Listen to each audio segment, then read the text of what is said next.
tip ចំនួន3ក្នុងការទិញសៀវភៅនៅ Book Fair ទី1យើងគួរតែ list down ថាសៀវភៅចំណងជើងអ្វីខ្លះដែលយើងនឹងទិញពីផ្ទះហើយធ្វើបែបហ្នឹងវាជួយឲ្យយើងចំណេញពេលវេលាបានច្រើនក្នុងការស្វែងរកសៀវភៅជាជាងការ random ទិញសៀវភៅដែលមិនត្រូវនឹងតម្រូវការរបស់យើងនៅពេលដែលយើង list down ចំណងជើងសៀវភៅដែលយើងនឹងត្រូវទិញខ្លះៗហើយគឺមានន័យថាយើងបានធ្វើការសិក្សាស្រាវជ្រាវអញ្ចឹងយើងអត់ចំណាយពេលក្នុងការអានសាច់រឿងដែលគេ highlight នៅក្នុងសៀវភៅទេលើកលែងករណីដែលយើងអត់ដឹងថាត្រូវទិញសៀវភៅអីគេចំណុចទី2កំណត់ចំនួនទឹកប្រាក់ដែលយើងនឹងត្រូវចំណាយក្នុងការទិញសៀវភៅ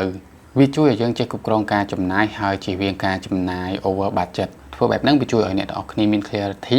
ទៅលើការគ្រប់គ្រងហិរញ្ញវត្ថុរបស់ខ្លួនឯងចំណុចទី3ធ្វើ backup plan សម្រាប់ជំនួសសៀវភៅដែលយើងនឹងស្វែងរកទិញក្នុងករណីវាអត់មានអញ្ចឹងយើងគួរតែមាន secondary option ក្នុងការទិញសៀវភៅផ្សេងក្នុងករណីបែបហ្នឹងខ្ញុំលើកឧទាហរណ៍ខ្លួនខ្ញុំផ្ទាល់ Book Fair ឆ្នាំហ្នឹងគឺខ្ញុំមាន budget តែ$200,000រៀលទេគឺ$50ក្នុងការទិញសៀវភៅអញ្ចឹងអ្នកទាំងអស់គ្នាប្រកាសជាឆ្ងល់ហើយថា budget ប៉ុណ្ណឹងទិញសៀវភៅបានប៉ុន្មានក្បាលអញ្ចឹងកម្រងរបស់ខ្ញុំគឺខ្ញុំទិញតែ2ក្បាលទេហើយនេះគឺជាសៀវភៅដែលខ្ញុំនឹងត្រូវទិញសៀវភៅទី1 Anxious People ដោយអ្នកនិពន្ធលោក Frederick Backman សៀវភៅទី2 Week in Comparison to Dream ដោយអ្នកនិពន្ធ Jamie Elkin ហើយបើសិនជាខ្ញុំស្វែងរកសៀវភៅទាំងពីរហ្នឹងអត់មានទេខ្ញុំនឹងទៅ backup plan របស់ខ្ញុំដែលសៀវភៅក្នុង backup plan របស់ខ្ញុំទី1ហ្នឹងគឺ And the Mountain Echo ដោយអ្នកនិពន្ធលោក Khaled Hosseini ដែលជាអ្នកនិពន្ធសៀវភៅ The Kite Runner អ្នកទាំងអស់គ្នាប្រហែលជាស្គាល់សៀវភៅហ្នឹងហើយគឺល្បីល្បាញខ្លាំងមែនតើហើយសៀវភៅទី2 This is How You Lose the Time War ដែលជាសៀវភៅបែប romance sci-fi ហើយបើសិនជាសៀវភៅទាំង4ហ្នឹងអត់មាននៅ Book Fair ទេខ្ញុំនឹង